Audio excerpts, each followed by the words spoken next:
Good morning, I'm Kara Rucker. It's Tuesday, March 11th, and these are your Unbiased Updates. As lawmakers get ready to take a break, the House is looking to pass a budget resolution to keep the government open ASAP, but that may be easier said than done. And as U.S. and Ukraine officials are set to meet today to talk ending the war with Russia, Moscow says Kyiv has launched its biggest aerial attack to date. From the Straight Arrow News Studio, bringing the stories that matter to you from across the United States and around the world, these are today's Unbiased Updates. As the government shutdown looms this week, House Republicans are meeting today to vote on a spending bill that would keep the government open through September. As Straight Arrow News political correspondent Ray Bogan shows us, Republicans need near unanimous support to get it done. Congress has 4 days left to approve a spending package where the federal government will shut down Friday, March 14th at 11:59 p.m.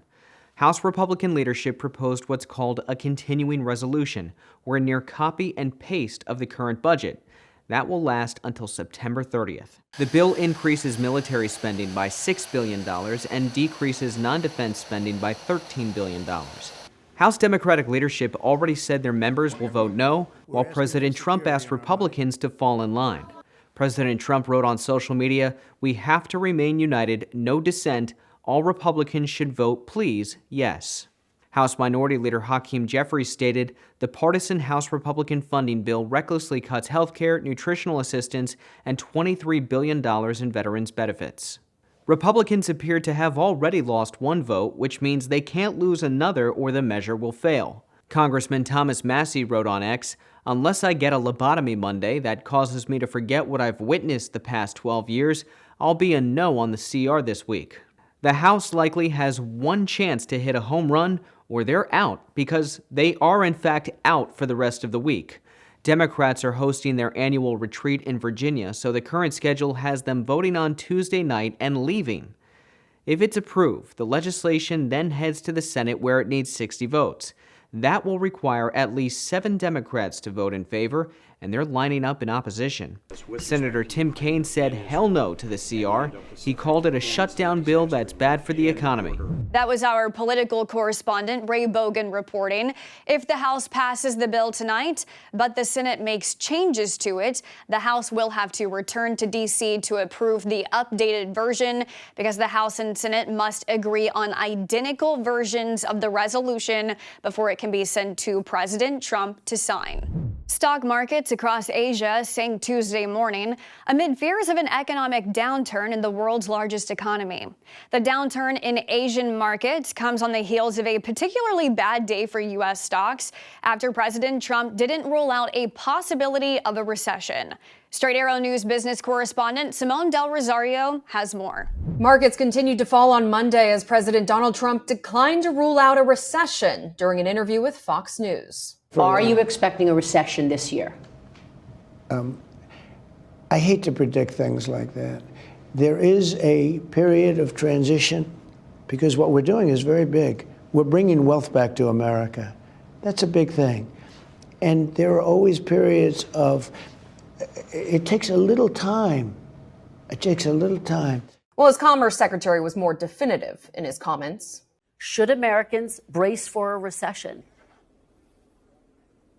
Absolutely not. Anybody who bets against Donald Trump, it's like the same people who thought Donald Trump wasn't a winner a year ago. Donald Trump is a winner. He's going to win for the American people. That's just the way it's going to be. There's going to be no recession in America. Markets have been reeling in recent weeks as investors worry about the impact the president's tariffs could have on U.S. consumers and the economy as a whole. The extent of the tariffs continues to take shape. Last month, Trump announced he would impose 25% tariffs on Mexico and Canada. He then delayed the levies for a month, taking effect Tuesday of last week. On Wednesday, he offered tariff relief for American automakers for 30 days. By the end of the week, Trump put a hold on tariffs on goods from Mexico and Canada covered by the USMCA until next month. Last week, the S&P 500 and tech-heavy NASDAQ each lost more than 3%. Meanwhile, the Dow went down 2.4%. Markets went on a bit of a tear after President Trump won the election in November. But as of Monday, the S&P 500 and NASDAQ have given up all of those gains and are now below the level seen on Election Day. No matter how much the stock market struggles, it doesn't necessarily mean a recession is in the works. Traditionally, the U.S. enters a recession if it faces 2 consecutive quarters of declining economic activity. At this time, we're nowhere close to that. The economy grew at an annual rate of more than 2% last quarter. But really, even 2 quarters of decline doesn't always cut it. A group of 8 economists at the National Bureau of Economic Research are tasked with taking a more nuanced approach to declaring an official recession. The folks who make that decision say a recession involves a significant decline in economic activity that is spread across the economy and lasts more than a few months. Currently, you're not seeing that full-throated warning that a downturn is in the offing. Some headlines point to concerns. Newsweek cites economists being increasingly worried about a recession. CNBC writes economists see the president as an agent of chaos and confusion, but don't see a recession as inevitable yet. But even if there is that full-throated warning, that alone does not spell a recession. Remember that in 2022 and again in 2023, many economists fully expected the U.S. to enter a recession that never happened. That was Simone Del Rosario reporting. Goldman Sachs on Monday said it was downgrading its economic growth forecast for 2025. They originally had it at 2.4%, but dropped it to 1.7%. They cited President Trump's trade policies for the downgrade prediction. On Monday's edition of Unbiased Updates, we told you about a former Columbia student's arrest over his ties to leading mass pro-Palestinian protests on campus. Federal officials accuse him of supporting the terrorist organization Hamas after President Trump signed an executive order against anti-Semitism. Now a federal judge has blocked the deportation of Mahmoud Khalil, who is currently held in a Louisiana detention facility. The judge ordered a hearing for Wednesday. On news of his arrest, protests erupted in New York City's streets in support of Khalil. NBC reports hundreds of people showed up demanding his release from custody. Khalil's attorney says he is a U.S. green card holder and was detained unlawfully, asking the judge to have him return to New York. Reacting to the news of Khalil's arrest, Secretary of State Marco Rubio says the Trump administration will work to revoke student visas and green cards of Hamas supporters. Turning now to the war between Russia and Ukraine, as U.S. officials prepare to meet with Ukrainian officials for peace talks today. Russia says it was hit overnight with Kyiv's largest cross-border aerial attack since Moscow launched its full-scale invasion in 2022. Russia's defense ministry said its forces shot down 337 Ukrainian drones over 10 different regions, nearly 100 of them over Moscow alone. Meanwhile, Reuters is reporting Ukraine's Air Force said it shot down a ballistic missile and 79 of 126 drones launched by Russia in an overnight attack of its own. Ahead of today's peace talks in Saudi Arabia, Secretary of State Marco Rubio told reporters the only way to end the war is for Ukraine to make concessions over land that Russia took control of in 2014, emphasizing both sides will need to make concessions. Ukraine has long said a ceasefire agreement that includes giving up land occupied by Russia is a non-starter. The Ukrainian government has also called for the Kremlin to pay reparations for the war. A former Philippines president was arrested at an airport on a warrant issued by the International Criminal Court, or ICC.